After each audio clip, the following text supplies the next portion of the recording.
Okay, now moving on to the second video in this series for the gateway server is send monitoring data.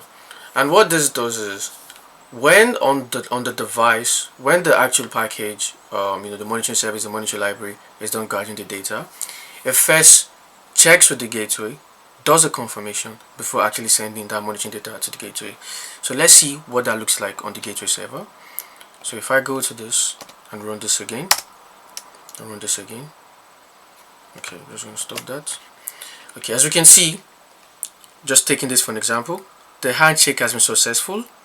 It does the license checking like mentioned previously, and then you can see receive the message from device with UUID, this monitoring data, which was obviously gotten by the monitoring service with the help of the monitoring library on the QC machine on that device.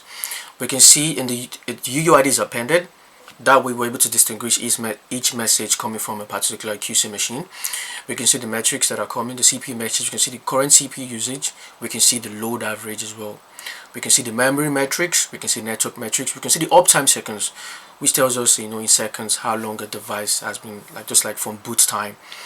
We can see the timestamp when this particular device was detected, and we can see the exact RGB value of what the RGB sensor, the QC machine, is detected, and in this case there is no error. And and this as well could also be seen in the design document made.